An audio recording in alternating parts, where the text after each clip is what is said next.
Hi, welcome to week 4. I can't believe we're already halfway through this course. Time is flying way too rapidly. This week we're going to cover chapter 4 and chapter 6 in our textbooks. Chapter 4 covers policies and procedures. It examines staff manuals, family handbooks, administrative manuals, and what exactly should be within these manuals. And then chapter 6, we dive into creating quality and learning environments. It speaks of developing a plan for a new facility or renovating an existing structure. It will describe characteristics of how to meet the needs of children, family, and caregivers within the classroom setting, along with advising you of what is required to create a quality outdoor environment. I've included PowerPoints for both chapters 4 and 6 in the module for you. They're embedded in module 4, as you can see right here. Our discussion board for the week, it covers policies and procedures lining up with chapter 4. Again, it includes many areas in the staff handbook, the parent handbook, and administrative manual. So what you're going to do for this assignment is you're going to choose one area of a program operation for which you would like to write a policy. Be sure that whatever area you choose can be covered in all 3 handbooks or manuals. If you're having some trouble deciding, I listed a few that you consider if you'd like to use them.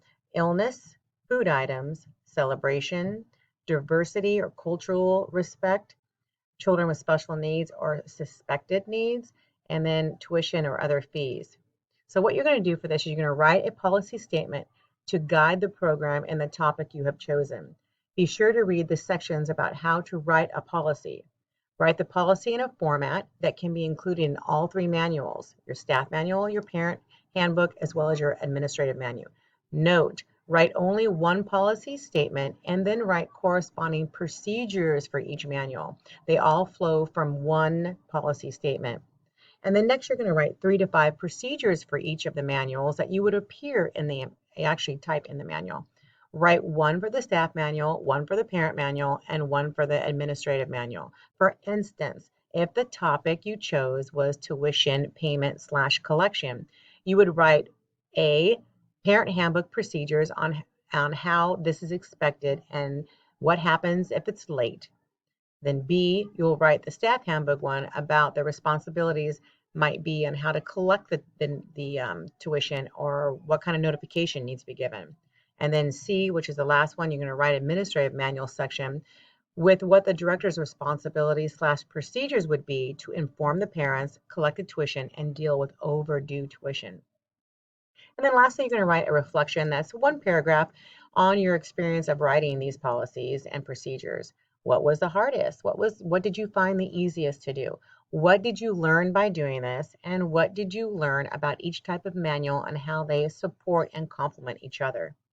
Now, I want you to keep in mind the topic that is chosen is clear and applicable to all 3 manuals.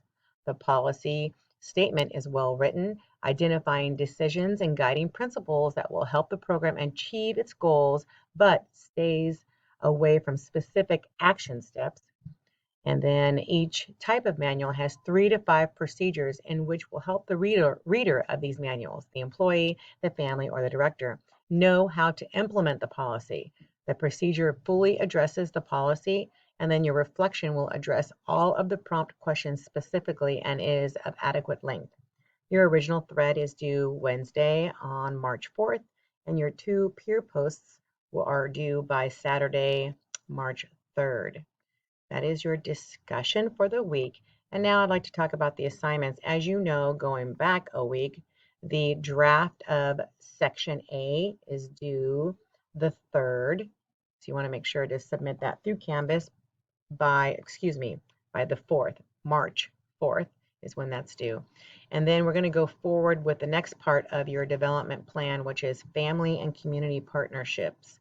This draft is due in class on 3/11. I need you can submit it through Canvas and also bring in a hard copy because we will be peer reviewing them.